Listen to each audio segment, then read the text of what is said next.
Assalamualaikum warahmatullahi wabarakatuh. Selamat pagi, kembali lagi bersama saya Ade Fitria dari studio Leading the Change. Kembali lagi bersama Cycle Polisi Ecosystem and People. Kita tahu kehidupan satwa liar semakin lama semakin sempit dengan pertumbuhan manusia yang semakin meningkat. Habitat satwa liar juga semakin terganggu dan diubah untuk memenuhi kebutuhan hidup manusia yang semakin berlebih. Jika kita berbicara mengenai konservasi dan juga satwa liar, maka erat kaitannya dengan kehidupan dalam sehari-hari. Setiap pendekatan telah dilakukan dan terutama pendekatan spiritualitas akan membahas mengenai bagaimana agama membahas kita dan juga satwa liar. Hari ini Dai Konservasi akan membawakan tema mengenai Islam berbicara mengenai konservasi satwa liar.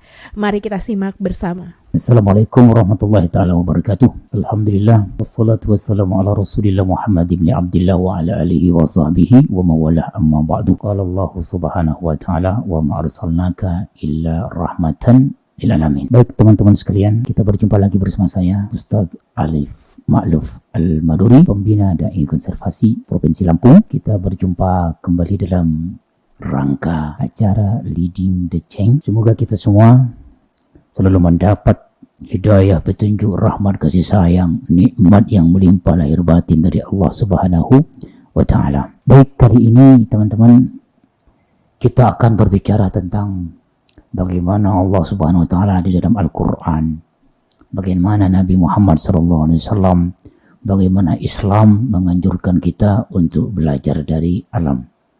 Belajar dari alam, satu, belajar dari tumbuh-tumbuhan, belajar dari binatang, termasuk Quran sendiri menyebutkan kita dianjurkan untuk belajar dari burung, ada binatang. Nanti kita kupas bersama-sama teman-teman. Semoga kita semua ya, apa yang insyaallah nanti kita bincangkan ini mampu menghidupkan, menumbuhkan rasa memiliki alam ini, sehingga kita tidak hanya menguras isi alam, tidak hanya menikmati keindahan alam ini, tetapi kita juga menjaga, melestarikan alam ini demi keberlangsungan, agar kita semua, keluarga kita semua, dan seluruh anak cucu kita semua sama-sama bisa menikmati indahnya alam yang dianugerahkan oleh Allah Subhanahu wa ta'ala, khususnya alam kita, negeri kita Indonesia ini yang penuh dengan gemah ripa Allah jinawi. Sangat subur alam kita ini.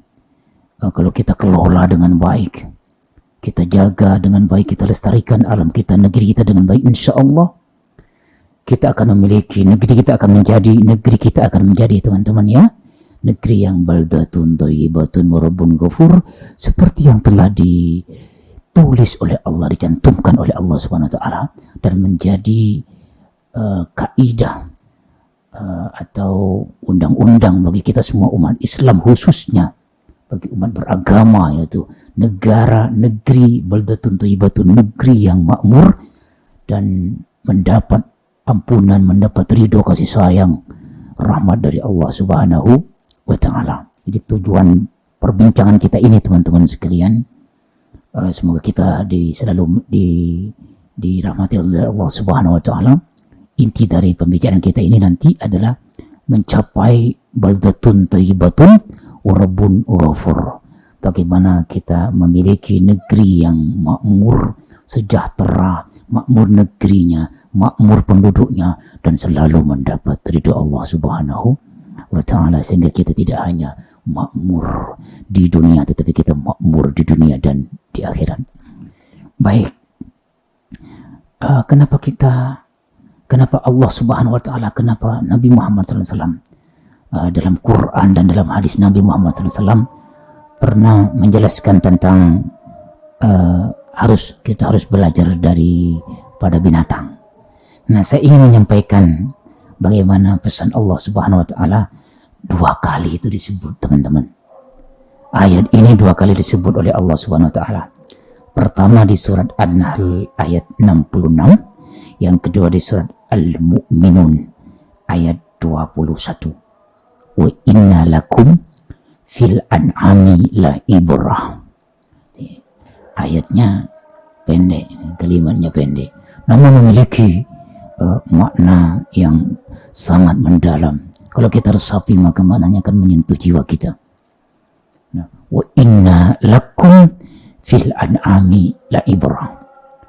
Wa inna lakum, dan sesungguhnya lakum bagi kalian, fil an'am, di dalam penciptaan binatang, di dalam penciptaan hewan itu, la ibrah, ada pelajaran yang besar.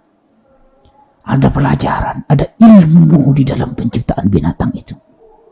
Maka salah satu fungsi tujuan Allah menciptakan binatang, menciptakan hewan, ada gajah, ada harimau, ya.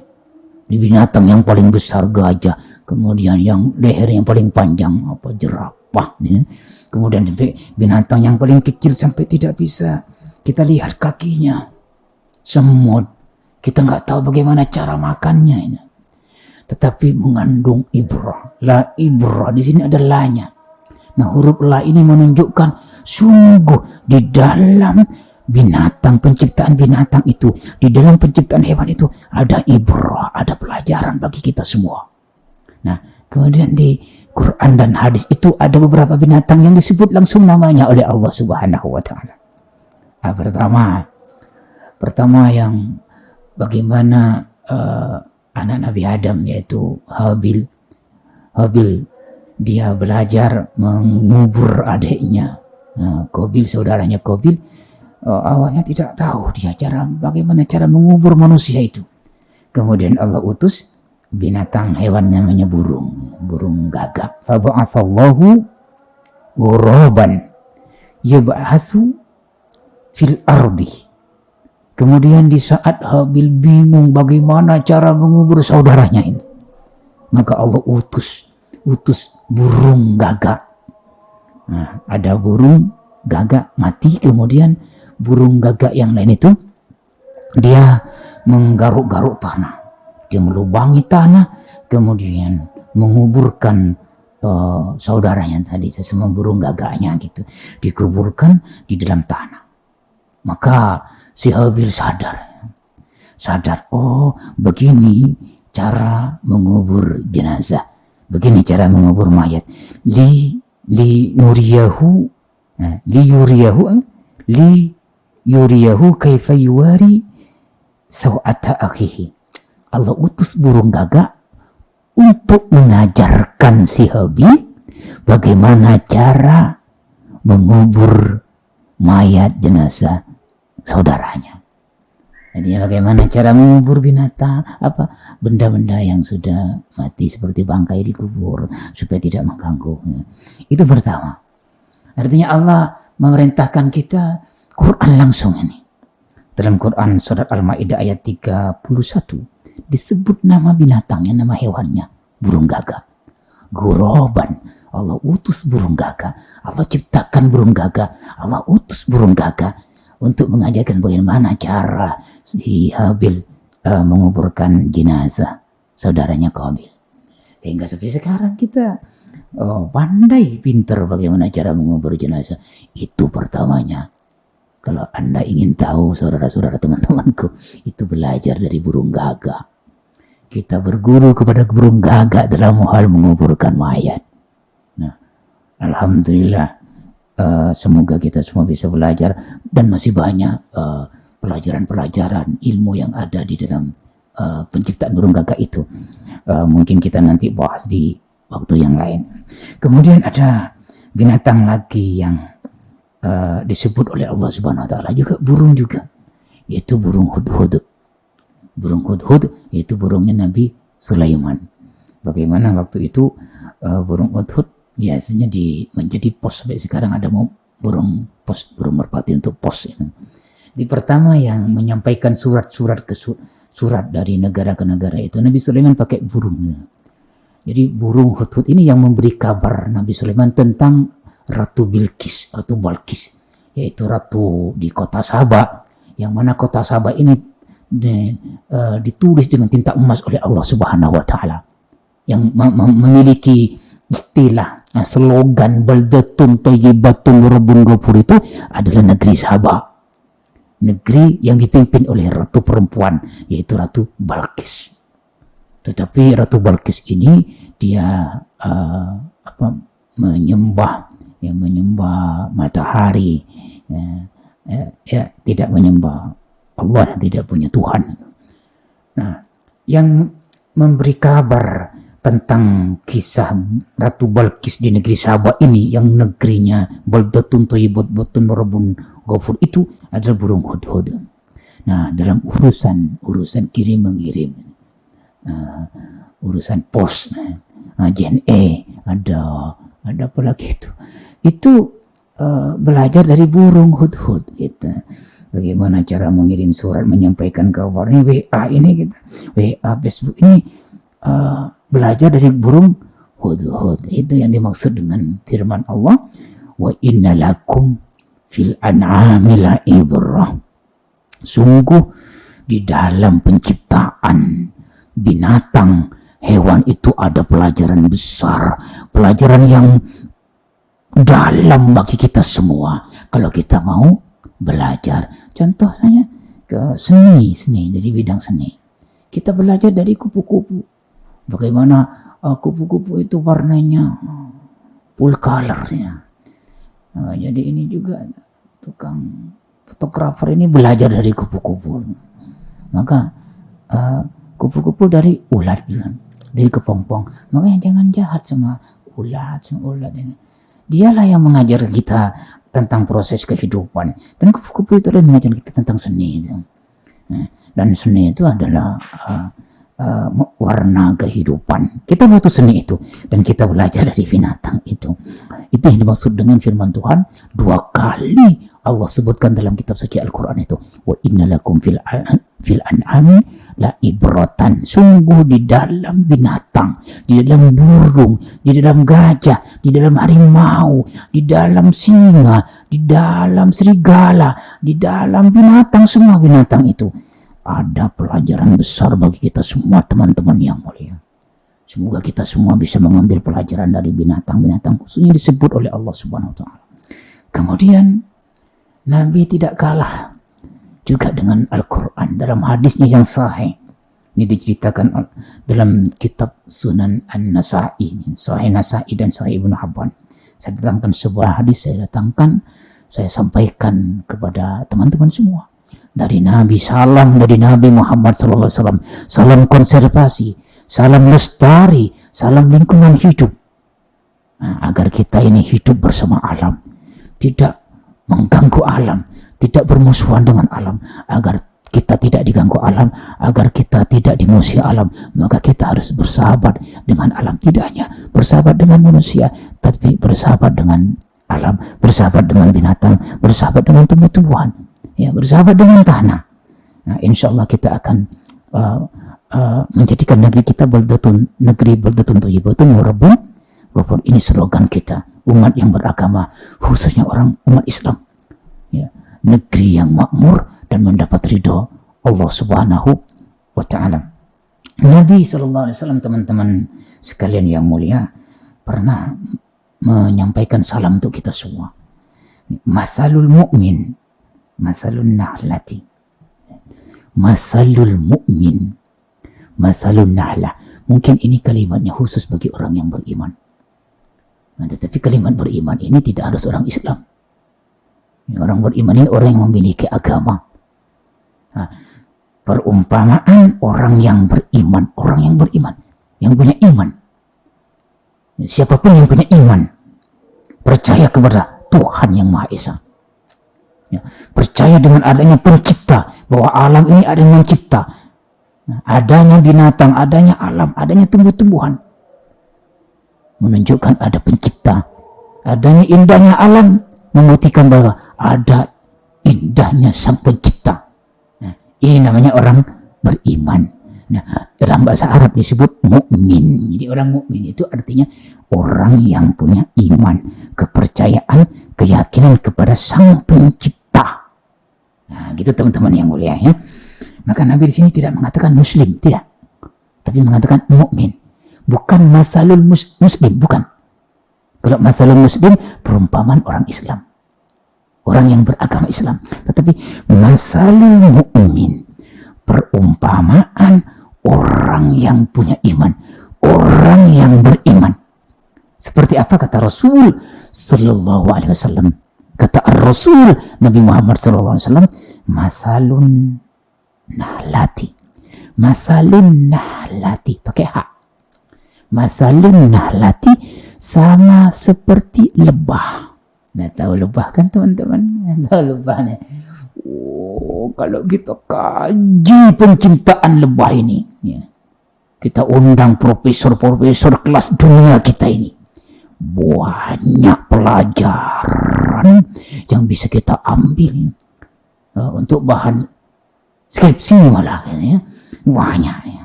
Bahkan saya pernah diminta oleh satu mahasiswa diminta ya membantu buat skripsi tentang penciptaan semut itu.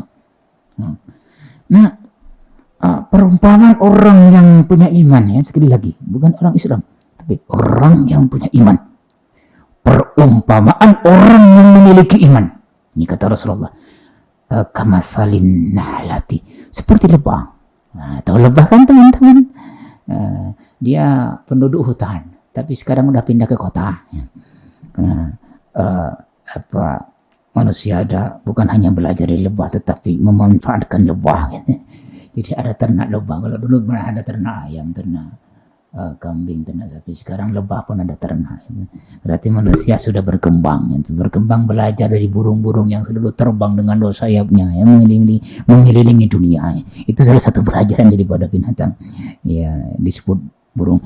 Maka Rasulullah SAW sedikit berbeda dengan Al-Quran tadi, dengan perumpamaan Allah. Kalau Allah menyebut nama burung hudhud, yaitu pertama burung yang mengajarkan bagaimana mengirim berita, transportasi, ya, atau komunikasi. Ya. Nanti kita belajar di burung hudhud, kemudian tentang bagaimana menguburkan bangkai, menguburkan jenazah sekalian menjadi pupuk. Ya, bangkai dikubur di dalam tanah sehingga menjadi pupuk. Nah, itu kita belajar dari burung gagak. Nabi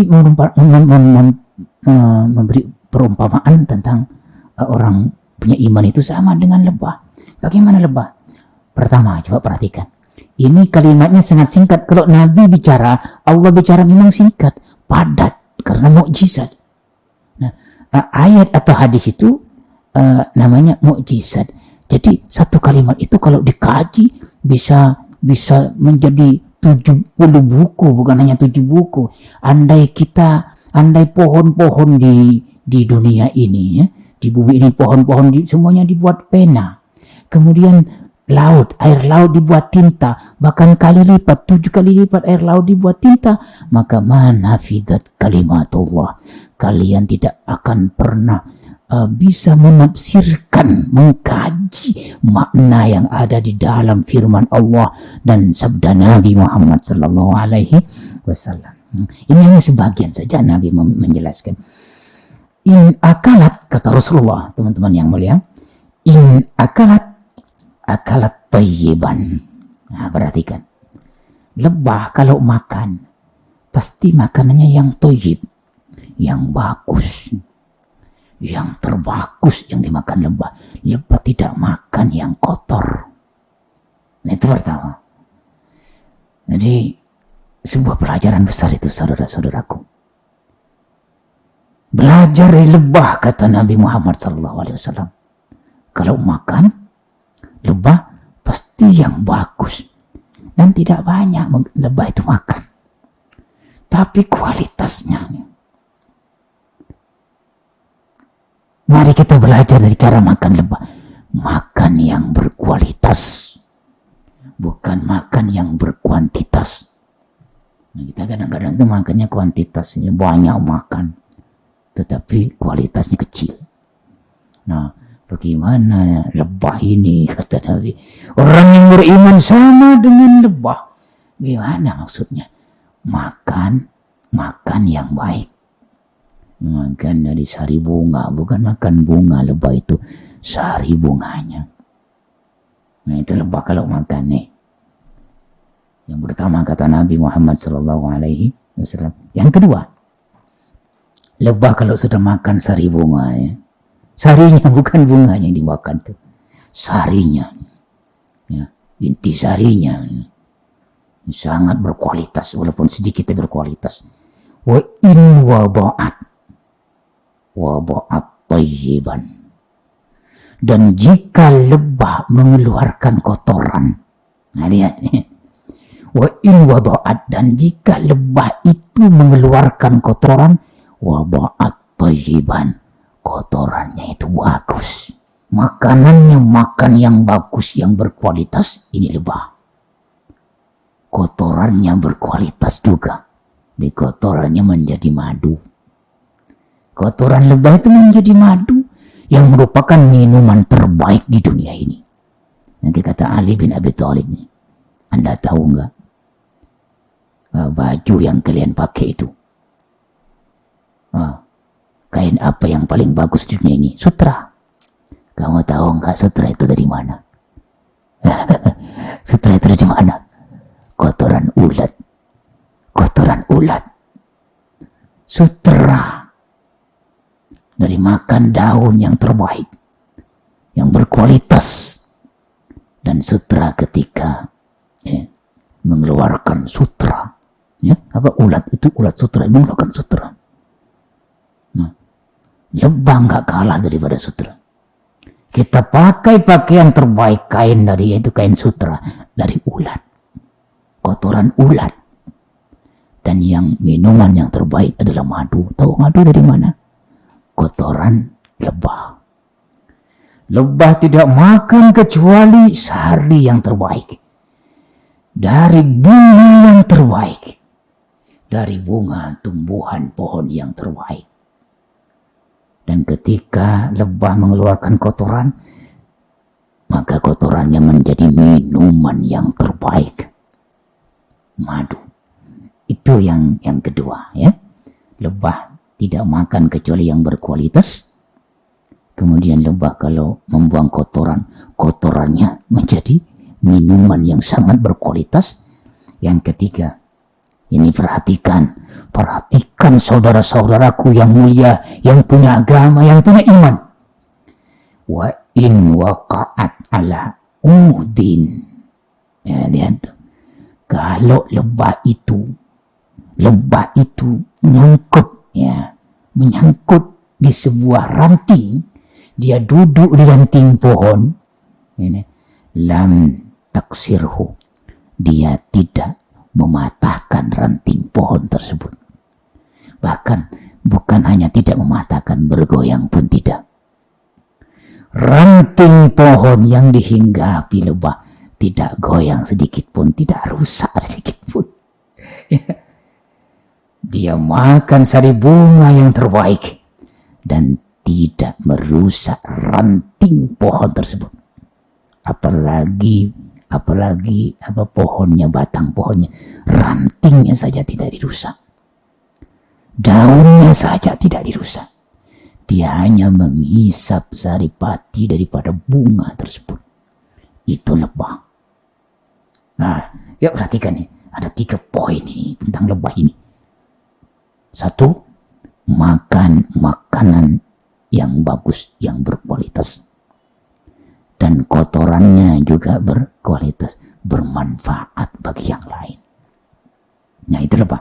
Yang ketiga, tidak merusak pohon tersebut, tidak merusak ranting tersebut, tidak merusak daun pohon tersebut, dan tidak merusak bunganya. Itu lebah. Maka kata Rasulullah, orang yang punya iman harus belajar daripada lebah. Apa yang bisa kita petik dari lebah? Poin apa yang bisa kita, pelajaran apa yang bisa kita petik dari lebah? Kita manfaatkan, kita makan dari alam, kita minum dari alam, kita ambil saripati alam, kita ambil kain sutra dari alam, kita ambil madu dari alam, kita ambil susu dari binatang, kita ambil semua dari, kita nikmati alam ini. Tapi ingat, jangan sampai merusak alam itu sendiri. Kalau sampai kita mengganggu alam, maka besok atau lusa, cepat atau lambat alam akan mengganggu kita. Kalau kita merusak alam, maka cepat atau lambat, besok atau lusa, alam akan merusak kita. Jika kita membahayakan alam, maka alam lebih dahsyat lagi, akan lebih membahayakan kita. Alam akan lebih menghancurkan kita, seperti kita telah menghancurkan alam. Jika kita menghancurkan alam, maka alam akan menghancurkan kita semua, lebih besar lagi dan lebih dahsyat lagi, lebih dahsyat lagi. Jadi hati-hati. Maka mari sebelum terlambat, kita taatlah, kita ikuti anjuran-anjuran Allah Tuhan, kita ikuti anjuran-anjuran Tuhan yang Maha Esa, kita ikuti anjuran Rasul Nabi Muhammad, para nabi, khususnya Nabi Muhammad SAW. Kita ikuti anjuran Alkitab, khususnya Alkitab Al-Quran, yang mengajarkan, yang bicara tentang semua aspek kehidupan, bicara tentang konservasi, bicara tentang lingkungan hidup. Inilah agama. Nah, khususnya yang beragama Islam, yang punya iman, yang agamanya agama Islam, sangat tidak boleh mengganggu alam. Ya, saudara-saudara yang punya iman, khususnya yang beragama Islam, Islam sendiri, Quran sendiri, hadis Nabi Muhammad sendiri melarang kita untuk mengganggu alam, melarang untuk merusak alam. Nabi Rasul Sallallahu Alaihi Wasallam, Allah Tuhan kita yang Maha Esa, mengajarkan kita bagaimana kita silahkan manfaatkan dari alam, makan dari alam, minum dari alam, mandi dari alam, nikmati keindahan alam. Tapi tolong jangan dirusak, jangan diganggu, karena Allah akan menurunkan azab melalui alam tersebut. Walillahi junudus samawati wal ard, dan langit dan bumi ini semuanya tentara Allah. Semuanya tentara Allah, tinggal tunggu perintah dari Allah Tuhan yang Maha Esa. Alam bisa memberikan kenikmatan bagi kita, tapi alam juga akan memberikan malapetaka bagi kita semua. Tergantung bagaimana kita memanage alam ini, tergantung bagaimana cara hidup kita di alam, di bumi Allah Subhanahu wa Ta'ala ini. Kita kembali lagi tentang statement Al-Quran, tentang statement agama Islam, yaitu wa inna lakum fil an'ami la ibrah. Sungguh di dalam penciptaan binatang, di dalam penciptaan hewan, ada pelajaran yang besar, ada pelajaran yang banyak, ada pelajaran yang mendalam bagi kita semua. Nah, secara alami, alam ini sudah melakukan konservasi. Semua alam ini secara alami sudah melakukan konservasi. Mereka sudah melakukan kelestarian, keseimbangan ekosistem kehidupan alam ini. Mereka secara alami binatang, tumbuh-tumbuhan, alam melakukan konservasi secara alami. Maka kita belajar dari alam. Contoh, tumbuh-tumbuhan. Contoh seperti, hitunglah yang paling mudah, pisang, pohon pisang. Pohon pisang itu dia tidak mau bertua, tidak mau berbuah, ya, sampai dia menumbuhkan tumbuhan-tumbuhan pohon pisang yang baru, tunas-tunas baru itu khas pisang ya. Makanya dia pisang tumbuh sebelum berbuah. Coba perhatikan teman-teman, coba perhatikan saudara-saudaraku, pohon pisang itu dia menumbuhkan pohon pisang yang baru berbuah, baru ditebang. Ya, pohon pisang mengajarkan kita tentang melestarikan lingkungan hidup, tentang konservasi, tentang melestarikan lingkungan hidup, menjaga kelestarian alamnya. Pohon pisang, kita belajar dari pohon pisang itu. Dia tidak mau mati, dia tidak mau berbuah sebelum menumbuhkan pohon pisang yang baru. Ini sama kita, kalau kita tebang satu pohon, tanam 1000 pohon dong. Kalau kita merusak satu ranting, tumbuhkan 1000 ranting. Kalau kita merusak satu daun, kita wajib mengganti dengan 1000 daun. Nah, sama dengan kebersihan. Kita buang sampah, ya, satu sampah, buang satu sampah, harusnya kita pungut 1000 sampah. Nah, gitu, bersih alam kita, bersih selokan kita, nggak ada banjir kalau selokan bersih. Nah, karena kita ini kan lalai. Yang punya iman lalai, tak paham tentang iman. Yang punya agama, khususnya yang beragama Islam, tak tahu, lalai tentang ajaran Islam. Bahkan dari kecil diajarkan an-nadhafatu minal iman. Kebersihan itu adalah bagian dari iman itu sendiri. Tapi kenyataannya buang sampah sembarangan. Dia bilang nanti ada tukang sampah. Tak bisa seperti itu. Hentikan mulai hari ini, teman-teman, saudara-saudaraku. Hentikan mulai hari ini. Kita mulai menjaga, melestarikan alam kita ini. Kalau kita ingin anak cucu kita bisa juga menikmati keindahan alam kita ini. Ya, contoh bagaimana kalau tadi tumbuh-tumbuhan, bagaimana melakukan konservasi secara alami. Kita lihat binatang coba. Gajah, ya, gajah. Gajah itu makan. Memang gajah itu banyak makan dia. Banyak makan. Tetapi setelah makan, gajah itu keluarin kotoran. Dan bijinya nggak hancur. Biji buah itu nggak hancur. Jadi setelah dia buang kotoran, bijinya itu tumbuh menjadi tumbuhan. Artinya binatang-binatang itu, ya, binatang-binatang di hutan itu, dia makan dari hutan, dia juga menanam di hutan. Makanya selama masih ada binatang di hutan, maka tetap masih banyak tumbuh-tumbuhan. Selagi masih ada binatang, selagi masih ada hewan di hutan, maka hutan itu akan rindang, banyak tumbuh-tumbuhan. Kalau binatangnya sudah habis, kalau hewannya sudah berkurang di hutan, maka tumbuh-tumbuhan akan juga berkurang dan akan menjadi gundul dan tidak sejuk lagi alam kita. Makanya jangan binatang-binatang hewan itu jangan diburu, dihabisi. Gajahnya jangan dibunuh, harimaunya jangan dibantai. Itu mereka punya tugas masing-masing dari Allah Subhanahu wa taala. Jangan diganggu. Nah, kita ini kan rakus, saudara-saudara. Makanan mereka kita juga makan.